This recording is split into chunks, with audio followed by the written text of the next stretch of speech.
Les fourmis et les cigales ne peuvent pas coaliser. Les fourmis et les cigales ne peuvent pas coaliser. Mais voilà. On comprend que c'est pour ça que les fourmis et les cigales ne coalisent pas. Merci. Il y en a qui chantent, il y en a qui travaillent. Vous serez prêt, par exemple. Vous voyez, c'est maintenant vous qui coupez mon... Non, parce que ce que je vais poser comme question est très préoccupant. Vous avez dit un certain nombre de choses et on vous voit venir. Coalition sur le travail, c'est pas seulement coalition de candidature. Et cela m'amène à vous relancer. C'est-à-dire qu'en 2025, serez-vous prêt, par exemple, à faire en sorte qu'un autre leader de l'opposition puisse être le candidat de l'opposition, hormis vous? Bien sûr, mais je l'ai toujours dit, je suis constant sur le sujet. Ah mais ça, c'est pas la question, c'est le truc le plus banal de l'affaire. C'est qu'on pratique. Mais je vous dis, maintenant allons à la pratique. D'accord. Parce qu'il y a une pratique derrière. Lorsqu'on a fini de réciter tout ce qu'on est en train de réciter là, l'opposition ne fait pas ci, l'opposition ne fait pas ça, on est éloquent à démontrer que l'opposition ne fait rien. Et après on dit donc que maintenant choisissons un candidat. Ça n'a pas de sens. Ça n'a pas de sens. C'est quand on a travaillé à faire du maillage territorial, on a travaillé à inscrire les gens sur les listes électorales. Parce que l'inscription sur les listes électorales, effectivement, ne va pas seule. Elle va aussi avec ce que j'ai appelé en début d'émission la constitution des brigades de surveillance. Mais ça, ici, je vous rappelle qu'en 2018, j'ai eu près de 300 000 voix. 270 000 ou 280 000. Mathématiquement, si j'ai pu avoir près de 300 000 personnes qui ont voté pour moi, ce n'est pas trouver un fragment de 26 000 dans les 300 000 qui est la mer à boire. Ça veut dire que c'est possible. Il faut simplement y travailler. Travailler à inscrire les gens, et j'insiste sur cette question de l'inscription. Mais je ne vais même pas insister, parce que si quelqu'un qui était aux élections trouve même une justification pour dire aux gens de ne pas s'inscrire, on parle d'autre chose. Je finis donc, monsieur Haïti, en disant ceci, sur cette question qui vous effraie. Je dis donc que la coalition de candidature sera l'aboutissement d'une coalition de travail. Les fourmis et les cigales ne peuvent pas coaliser.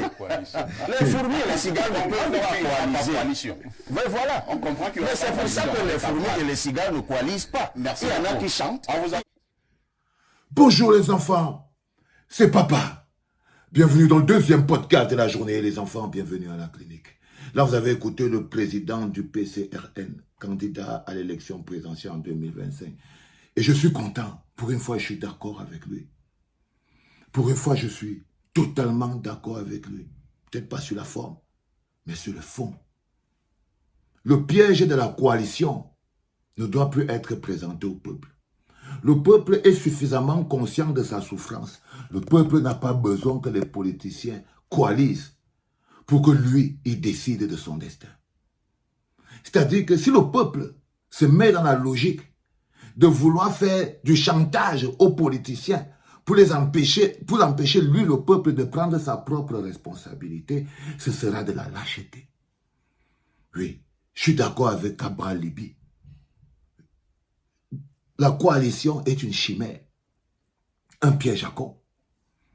Quelque chose d'inaccessible qu'on vous brandit comme étant la seule option qui peut vous permettre d'arriver au changement, ce qui est faux. Je vous ai déjà dit, le changement, c'est chacun d'entre nous. C'est nos états d'esprit. C'est l'état d'esprit dans lequel on est. C'est l'évolution que nous avons dans notre perception de la vie. C'est ce qui était vrai hier et qui n'est plus vrai aujourd'hui. C'est ce qui était impossible hier et qui n'est possible aujourd'hui. C'est ça le changement. Changement de perception. English people talk about mindset. Ce n'est pas une coalition qui apporte le changement. Ce n'est pas un parti politique qui apporte le changement. Non. Le changement est l'affaire du peuple. Donc, vouloir vous mettre en avant une limite du genre la coalition. Il faut qu'il y ait une coalition pour gagner le champion. Quel champion y a-t-il au RDPC pour que les gens commencent à coaliser maintenant? Quel champion y a-t-il au RDPC? Vous connaissez tous. De qui avons-nous peur là-bas? Pour que vous vous mettez maintenant à coaliser. De qui avez-vous peur? Parce que moi, je ne vois pas garçon. Hein. J'ai beau regarder l'intérieur du R, je ne vois pas garçon. Ça veut dire qu'il peut envoyer n'importe qui. Bibou sort de prison, là, il met n'importe qui là à terre. Il ne parle même pas du patron. Ça veut dire que je ne vois pas garçon. Donc, pour pouvoir d'abord engager une logique de coalition, il faudrait qu'en face, il y ait un adversaire qui ait besoin de coalition. Là, je suis d'accord avec le député Cabral Libi. Je suis totalement d'accord avec lui sur le fait que le peuple n'a pas besoin. Le peuple n'a pas besoin d'une coalition de quelques partis politiques pour prendre en main son destin. Vous n'avez pas besoin de coalition. Si votre douleur n'est pas suffisante, si votre souffrance n'est pas suffisante, si ce que vous vivez en ce moment, la réalité de vos vies n'est pas suffisante pour que vous disiez enough is enough, alors vous méritez de rester dans l'endroit où vous êtes. Ce n'est pas la coalition qui va pouvoir vous aider. Non. C'est une chimère, une invention. Quelque chose qui ne joue que le rôle d'un système qui lui-même ne sait plus là où il va se placer. Parce que ça va leur donner les éléments pour vous dire, vous voyez les opposants de l'opposition là, ils sont égoïstes, ils sont égocentriques, ils ne pensent qu'à eux, comme si c'était ça le problème. Le problème, c'est pas de savoir s'ils sont égoïstes ou égocentriques ou s'ils ne pensent pas qu'à eux, non. C'est qui a un projet. Ça, c'est d'abord la première chose. Maintenant, le député Cabral Libby, président national du PCRM, vous fait une figure qu'il est libre de prendre. Les cigales ne coalisent pas avec les fourmis. Ça veut dire que c'est un message qui est envoyé au MRC.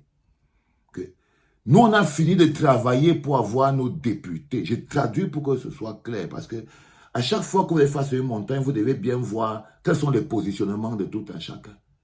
C'est-à-dire que Cabral Libby dit, nous, on a fini de travailler pour avoir nos députés, ce qui nous sécurise de partir à l'élection présidentielle.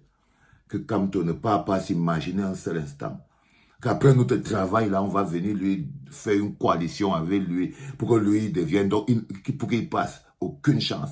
Donc, il parle de cigales et de fourmis. Vous, le peuple camerounais, c'est un message qui est très important pour que vous compreniez que ce ne seront pas ces politiques-là qui vont devoir jouer un rôle important dans le changement qui est important pour nous, parce qu'ils n'ont pas besoin de changement. Vous voyez, le gars, il est assis, il prend du poids, il vit bien. On peut rester dans le statu quo là jusqu'à la fin de la vie. Lui, il n'aura aucun problème. Lui n'aura aucun problème. Donc, vos histoires de changement, si ça dépend des politiques, non. Vous ferez faire aux politiques ce que vous voulez, parce que le pouvoir est au peuple. L'objectif est toujours le même. Empêcher Maurice Kamto d'être candidat, donc de candidater. L'objectif est le même. D'abord, faire tout ce qui est possible. Ça, ils sont en association là-dessus. PCRN, RDPC, machin, tout. Ils sont d'accord au moins sur un point. C'est que tous mettent leurs efforts en commun pour empêcher Maurice Kamto d'être candidat. C'est-à-dire que le R a décidé que, bon, comme on a le pouvoir de violer la Constitution, comme nous, on a le pouvoir de... Il faut savoir que tous ces complots-là, ce n'est pas contre Maurice Kamto, c'est contre vous, le peuple. Parce que le R se met maintenant dans sa position, ils disent, nous aussi, on a la Constitution, on peut la modifier et les empêcher de faire l'élection législative et municipale avant. Mais tous les éléments mis ensemble ont un seul objectif, empêcher Maurice Kamto d'être candidat à l'élection présidentielle de 2025. Voilà ce à quoi vous êtes confrontés en ce moment. Il faut savoir vous mettre à la hauteur de vos enjeux. Il ne faut pas trembler. Parce que le changement ne dépend pas d'un parti politique. Le changement ne dépend pas. Quand on atteint ce niveau, ce n'est plus un parti politique qui peut apporter le changement. C'est le peuple. C'est le peuple qui devient d'abord lui-même le changement et impose le changement. Le peuple devient d'abord lui-même le changement. C'est-à-dire que si vous êtes encore dans le même état d'esprit de 2018, une coalition de quoi? Sur la base de quoi? Non, ça s'appelle la déresponsabilisation du peuple. Vous cherchez un coupable. Mais non, je crois que vous êtes plus fort que ça. Là, il y a une coalition, elle se met en place de manière claire et nette, objectif, empêcher Maurice Kamto d'être candidat. Appuyer sur tout ce qu'eux vont considérer comme étant des erreurs et qui sont à leur avantage. Par exemple, là, Nkouagne dit pas de coalition et entre-temps, le système, lui, il va essayer de violer la Constitution pour essayer de faire passer les législatives avant les municipales. Vous comprenez donc pourquoi Maurice Kamto se bat de toutes ses forces. Vous comprenez donc pourquoi Maurice Kamto se bat de toutes ses forces pour que le calendrier électoral soit respecté. Il ne faut pas cacher la lutte qu'ils en font. Ils sont en train de trembler. Maurice Kamto se bat pour que le calendrier électoral soit respecté, pour que le MRC puisse avoir tous ses élus, pour que le peuple puisse s'exprimer et pour que tout le monde puisse aller à l'élection de manière sécurisée. Et eux, ils préfèrent violer la Constitution si ça peut leur permettre d'écarter Maurice Kamto. Donc c'est la première bagarre. C'est la première bagarre, celle qui se passe en ce moment, les enfants. Eux, ils ont un objectif. Empêcher Maurice Kamto d'être candidat à l'élection présidentielle. Et c'est là où ils attendent le peuple. Si le peuple se tait, ça se passera exactement comme ça. Moi, tout seul, qu'est-ce que je pourrais faire? Je vais seulement dire, ah, mais vous devez savoir ce qui se joue. Les enfants, c'était papa.